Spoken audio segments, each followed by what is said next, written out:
Welcome to Things to Invest. We're talking about investing, finance, and professional development. As a recording time of 4:42 p.m. on Eastern Time, in time country $2,898, up about 0.91% so far. As you can see clearly on the overall crypto market, we are relatively kind of a mixed bag, but across the spectrum, we're relatively just kind of flat across the board, similar on the equity side as well. It seems like we're pending on a confirmatory signal around the Ukraine and Russian war. Seems like it's cultivating, right?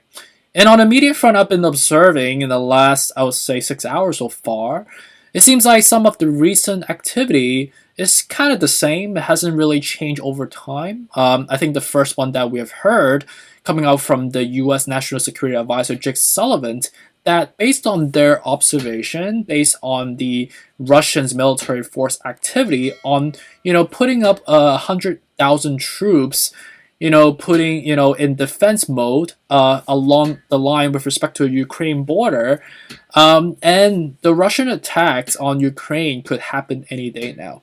Okay, so in addition to that, we also heard from the Secretary of State, Anthony Blinken, which, in support with Jake Sullivan's, the advisor's, perspective, on ordering the U.S. Embassy in Ukraine, and also with respect to in Russia as well, to relocate to the western part of the country, citing that, quotes, the dramatic acceleration in the buildup of Russian force is percolating. So that's what they're saying, okay? In addition to that, you could see that across a lot of the major airlines coming out from Ukraine and Russia, flying there or flying out from there are relatively on pause at the moment. So it seems like there is still pending on a signal coming out from the meeting that the chancellor from Germany is going to be hosting, to serve as some sort of like a moderator between Ukraine and Russia. Hopefully through the 2 days meetings, like it's going to durate from today all the way to tomorrow, that they will come into some sort of like a agreement that is going to be a mutual one. Hopefully no one has to really compromise on something relatively specific or in a disadvantaged type of position as well, that they will just, come out of this hurdle in a diplomatic way that will alleviate for the tension and subsequently subside, and the war will be over from there, right? Hopefully that's the best case scenario, and I'm not a political scientist, so I don't really have a specific point of view as to how it's supposed to gradually, in a strategic perspective, nor a tactical perspective of how that's going to be progressing going forward, right? So that's pretty much on the macro front. Obviously, it's still, a negative one. Obviously, across the board, you could see that in a post-market perspective. Still flat on the equity side. Obviously, Dow is currently down about 170%, 170 basis point, while Nasdaq's flat, and also SPY is also down as well, right? And let's look at the crypto news specifically. It seems like there's one interesting article and an interview that happened on CNBC about 2 hours ago. Talk about coming up from Tom Lee. So Tom Lee is, a contributor on CNBC, and he's also a bullish investor, laying out the risk for Bitcoin, and he basically regurgitated his price target for $200,000 for Bitcoin for year 2022. So technically, this year he foresees that Bitcoin will subsequently rally by basically close to 5 times from here, 500% of a gain from here. But he talks about some of the hurdles that we have to go through, obviously with respect to the corporate adoption front, with respect to interest rates, obviously the war that's going on right now, and obviously with the pandemic that's still cultivating. Obviously, this is more of a secondary factor in comparisons to the Ukraine war, which is the primary factor at the moment. But the interest rate is still, in a foreshadow perspective, we know that across multiple Wall Street expectations, going to be about 7 hikes this year. I know Jerome has laid out 4 to 5, but ultimately it's not going to be, a specific time frame for it. Right? Ideally, it will be allocated per FOMC meeting, right? But that's a speculation, right? Ultimately, Jerome has to do what is, the right thing for, the U.S. economy to slowly revive back up, contingent on the key mandate, which is the job numbers, right? So we'll see how that goes, right? So a lot of uncertainty, and uncertainty is always a negative affectation. Despite if it's a positive one or a negative one, people are gonna try their best to make the price adjustment onto the volatility we see in front of us. So we see how that goes, right? And ultimately, no one can really predict what's the future going to look like, right? A lot of uncertainty. But for those that are able to think logically by looking into the quantitative analysis and triangulating with the technical analysis, identify the gap and practice patience, you should technically, allow for yourself to gain profitability going forward in a long-term perspective, right? So that's why we do the technical analysis on a day-to-day basis to reframe our logics, right? To reframe our psychology to make sure that we're not making the irrational decisions from here, right? So let's not waste any time. Let's just dive straight into the technical analysis with respect to recording time of 4:48 p.m. on Eastern Time. Ethereum country $2,896, about 0.84% so far.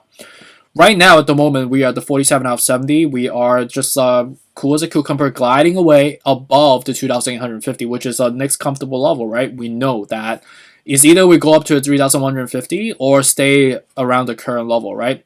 If the war actually breaks out, which I think, I don't really have a percentage of probability that I can even guess. I'm not a military person, nor do I know anything about politics. That if actually breaks out, we have a high propensity to go back down to 2,620, ideally even to the 2,150 if it gets even more worse than that, right? Respect to Bitcoin is currently at the 42,200. At the moment right now, it's either we go up to back to the 44, which is the 43,932, or we go back down to the 40,000, which is the next level of comfort, right? So right now, the 53 out of 70. So I think the propensity of actually going back down to 40 is higher than the propensity of going upward from here because of the relatively overbought level that we are already incurring. Dogecoin is down about 2.13% at 1450 right now. I like anywhere from basically 1380 all the way to 12 cents, about 54 out of 70 right now. So not the best level to incur risk at the moment. Cardano is a 104 right now, just flat at the moment. I like anywhere from 102 to 92 from below at the 42 out of 70. So not the worst, but not the best either. But I think, if you were to believe in this long term, I think 102 is definitely a good level to buy at. I think anywhere from 102 to 92 as we break below $1 is fair game from here. Solana is up about 2%. Let's look at that on a daily. Right now, we are just lingering around 95, which is a consolidated level. Anywhere from 95 to 80 is still a fair game, but 37 out of 70. So it's a good level to incur risk right now, actually. XRP is down about 1.32%. I like anywhere from basically 60 all the way to 57 out of 70. Polkadot's 1854 right now. I like anywhere from basically current level all the way to 1587. With 30 out of 70 right now, so it's actually tolerable to incur risk at the moment.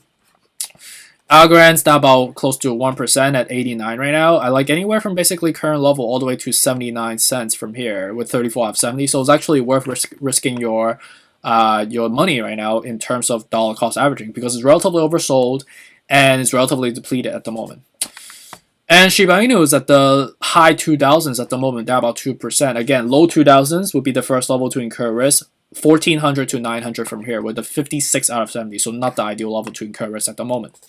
MACDAX down about 1%. I like anywhere from 142 to 120. Again, all these flash crash doesn't really do us any favor. I don't think this is healthy activity anyways. It seems like we're about to form a death cross as well, so 42 out of 70. So I think 143 to 120 is the good level to incur risk as a next foreshadow perspective. AVAX is up about 3%, 80 right now. I like anywhere from basically 59 to 50.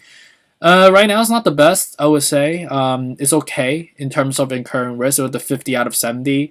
And we are looking like we're about to form a death cross as well. So I think, 59 to 50 is better. Luna is at 53, so we're $1 above the resistance level, right? 62, 52 to 45 from here. So right now it's at 43 out of 70, so it's at an okay mediocre level, not the best level in terms of risk versus reward ratio. So it's okay, it's not the best, right? But if you believe in this long term, I think it's not a terrible level to get in right now. And so seems like Ethereum is currently still sustaining above the 2,850 with the 2,914 at the moment. So we see how the war will be cultivating going forward, right? We'll hear a little bit more confirmatory signal tomorrow, knowing the fact that the meeting durates today until tomorrow with the chancellor being a moderator, right?